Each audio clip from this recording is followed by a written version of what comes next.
ಏನ್ರಿ ಏನ್ರಿ ಮೀಡಿಯಾ, ಸಿಕ್ಕಾಪಟ್ಟೆ ದುಡ್ಡು ಬಂದಿದ್ಯಾ, ಸಿಕ್ಕಾಪಟ್ಟೆ ಸೂಟ್ ಕೇಸ್ ಬಂದಿದ್ಯಾ, ತಲೆ ಮೇಲೆ ಹಿಂಗ್ ಸುರಿದು ಬಿಟ್ಟಿದಾರ ಹೆಂಗೆ? ಹಣದ ಹೊಳೆ, ಮಳೆಗಾಲದಲ್ಲಿ ಹಣದ ಹೊಳೆ ಅಂತ ನಿಮ್ ತಲೆ ಮೇಲೆನೆ ಹಣ ಸುರಿದು ಬಿಟ್ಟಿದಾರ ಹೇಗೆ? ಆ ದರ್ಶನ್ ಬೇಲ್ ಕ್ಯಾನ್ಸಲ್ ಆಗತ್ತಾ?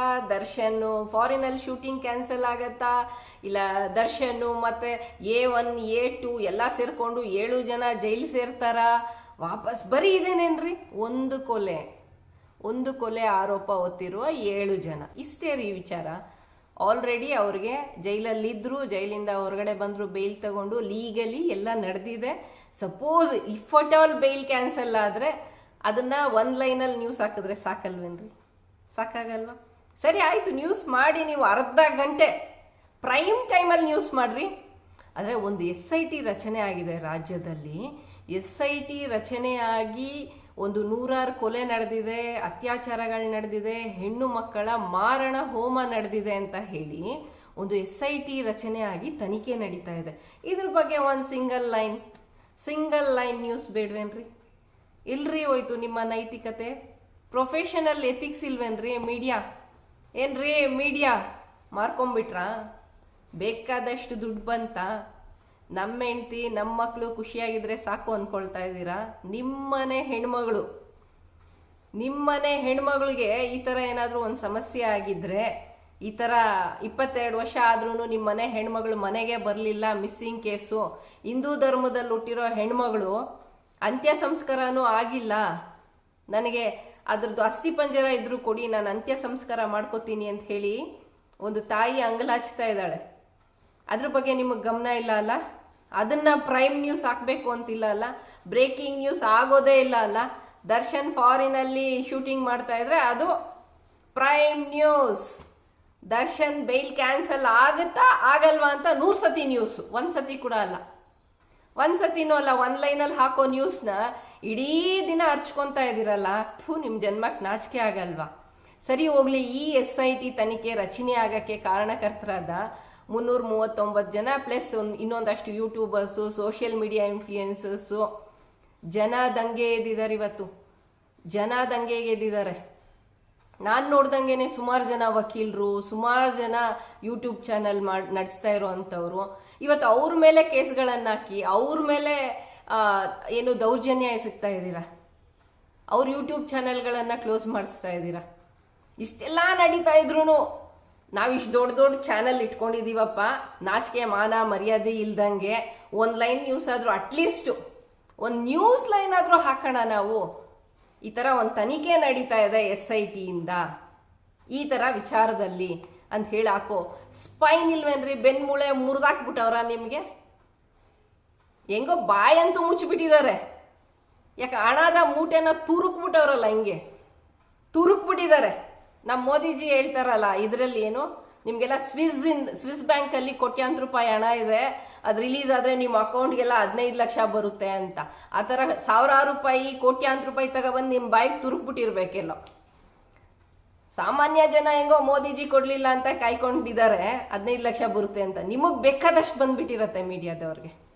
ಇಲ್ಲಾಂದ್ರೆ ಈ ಪಾರ್ಟಿ ಬಾಯಿ ಮುಚ್ಕೊಂಡಂತೂ ಖಂಡಿತ ಇರ್ತಾ ಇರ್ಲಿಲ್ಲ ರೀ. ಮನುಷ್ಯತ್ವ ಇದ್ದವನು, ಮೀಡಿಯಾದವನು ಯಾವನೇ ಆಗಿದ್ರು ನಿಜವಾಗ್ಲೂ ಹೀಗಿರ್ತಾ ಇರಲಿಲ್ಲ.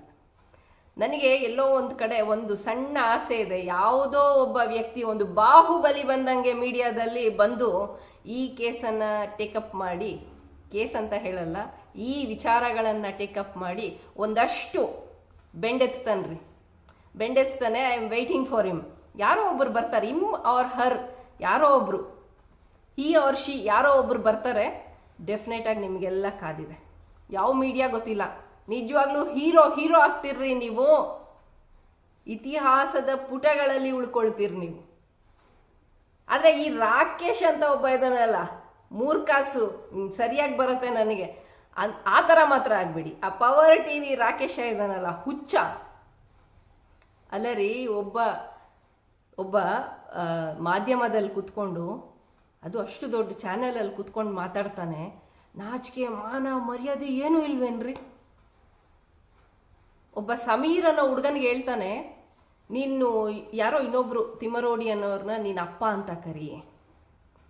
ಇನ್ಯಾರೋ ಮಟಣ್ಣನವರನ್ನ ಅಪ್ಪ ಅಂತ ಕರಿ ಅಂತ ನಾಚಿಕೆ ಆಗಲ್ವೇನ್ರಿ ಇವನ್ಗೆ?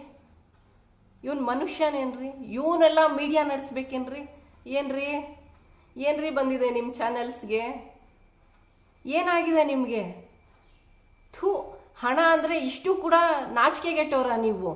ಭಾರತದಲ್ಲಿ ಬೇರೆ ರೀತಿಯಾಗಿ ಹಣ ಸಂಪಾದನೆ ಮಾಡೋಕ್ಕೆ ಆಗಲ್ವಾ? ಹೆಣ್ಣು ಮಕ್ಕಳ ಹೆಣದ ಮೇಲೆ ಹಣ ಬೇಕಾ? ಹೆಣ್ಣು ಮಕ್ಕಳ ಅಸ್ಥಿ ಪಂಜರಗಳ ಮೇಲೆ ಹಣ ಬೇಕಾ? ಹೆಣ್ಣು ಮಕ್ಕಳ ಮಾನದ ಮೇಲೆ ಅತ್ಯಾಚಾರ ಆಗಿರೋ ವಿಚಾರದಲ್ಲಿ ನಿಮ್ಗೆ ಹಣ ಬೇಕೇನ್ರಿ? ಅದರಿಂದನೇ ನೀವು ಹೊಟ್ಟೆ ತುಂಬೋದಾ? ನಿಮ್ಮ ಹೆಂಡತಿ ಮಕ್ಕಳಿಗೆ ಊಟ ಹಾಕೋದಾ ನೀವು? ನಾಚಿಕೆ ಆಗ್ಬೇಕ್ರಿ.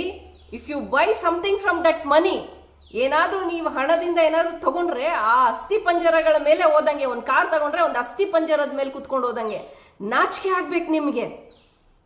ಡೆಡ್ ಬಾಡಿಗಳ ಮೇಲೆ ನೀವು ರಾಜಕಾರಣ ಮಾಡ್ತೀರಾ? ಓಕೆ, ಮೀಡಿಯಾದವರು ನಿಮಗ್ ನಾಚಿಕೆ ಆಗಲ್ವಾ? ಮೀಡಿಯಾದವ್ರಿಗೆ ನಮ್ಮ ಸಂವಿಧಾನದ 4ನೇ ಅಂಗ ಅಂತ ಕರ್ಸ್ಕೊಂಡಿರೋ ಮೀಡಿಯಾದವ್ರಿಗೆ ನಿಮಗ್ ನಾಚಿಕೆ ಆಗಲ್ವೇನ್ರಿ? ಆನ್ಲೈನ್ ನ್ಯೂಸು ಯಾವ್ದಾದ್ರೂ ಒಂದು ಚಾನಲ್ ಅಲ್ಲಿ ಬಂದಿದ್ಯೇನ್ರಿ? Online news at least. ಆ ರಾಕೇಶ್ ಅಂತ ಇದಾನಲ್ಲ, ಅವನಂತೂ ನಿಜವಾಗ್ಲೂ ಮನುಷ್ಯನೇ ಅಲ್ಲ. ಅವನ ಮೇಲೆ ನಿಜವಾಗ್ಲೂ ಕೇಸ್ ಫೈಲ್ ಮಾಡಬೇಕು. ಒಬ್ಬ ಹುಡುಗನನ್ನ ನೀನು ಬೇರೆ ಅವರನ್ನ ತಂದೆ ಅಂತ ಕರಿ, ಅಪ್ಪ ಅಂತ ಕರಿ ಅಂತ ಹೇಳ್ತಾನಲ್ಲ, ಅವನ ಮೇಲೆ ಕೇಸ್ ಫೈಲ್ ಆಗಬೇಕು. ಏನು ಅವನಿಗೆ ಹೇಳ್ಕೊಂಡಿದ್ದ ಹೇಗೆ? ಅವನನ್ನ ಅದೇ ಮಾತು ಕೇಳಿದ್ರೆ ನೀನು ಬೇರೆಯವ್ರನ್ನ ಅಪ್ಪ ಅಂತ ಕರಿ ಅಂತ? ಅಷ್ಟು ದುಡ್ಡು ತಿಂದಿದೆಯೇನೋ ರಾಕೇಶ ನೀನು? ಪವರ್ ಟಿವಿ ರಾಕೇಶ ಅಷ್ಟು ನುಂಗ್ಸಿದಾರ ನಿನಗೆ? ಅಷ್ಟು ನುಗ್ಗಿಸ್ಬಿಟ್ಟಿರ್ಬೇಕು, ಇಲ್ಲಾಂದ್ರೆ ಈ ಥರ ಮಾತುಗಳಂತೂ ಖಂಡಿತ ಬರಲ್ಲ. ನೋಡಿ ಸ್ನೇಹಿತರೆ, ಇವತ್ತು ನ್ಯಾಯ ಸಿಗಬೇಕು ಅಂತಂದ್ರೆ ದರ್ಶನ್ ನ್ಯೂಸ್ನ ತೋರಿಸ್ತಾ ಇರೋ ಈ ಮೀಡಿಯಾಗಳಿಗೆ ಕ್ಯಾಕರ್ಸ್ ಹೋಗಿಬೇಕು, ಕ್ಯಾಕ್ಥು ಅಂತಾನೆ ಹೋಗಿಬೇಕು. ತಪ್ಪೇ ಇಲ್ಲ ಎಷ್ಟು ಉಗಿದ್ರೂ. ಎನಿವೇಸ್ ಫ್ರೆಂಡ್ಸ್, ತುಂಬ ಬೇಜಾರಾಗತ್ತೆ. ಎಷ್ಟೋ ಪಾಪ ಸ್ನೇಹಿತರ ಚಾನೆಲ್ಗಳು, ಯೂಟ್ಯೂಬ್ ಚಾನೆಲ್ಸ್ಗಳು, ಥರ್ಡ್ ಐ, ಆಮೇಲೆ ಏನೋ ಇನ್ನೊಂದೆರಡು ಸಮೀರ್ದು ಯೂಟ್ಯೂಬ್ ಚಾನಲ್ ಇರ್ಬೋದು, ಇನ್ನೊಂದು ಸುಮಾರು ಅಕ್ಷರ ಚಾನಲ್ ಇರ್ಬೋದು, ಸುಮಾರು YouTube channels ಬಂದಾಗೋಗಿದೆ.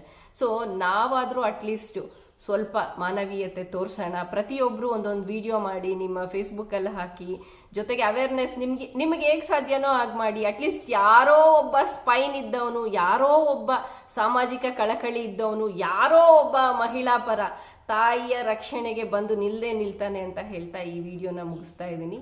Thank you for watching this video. Please share the video. Thank you friends.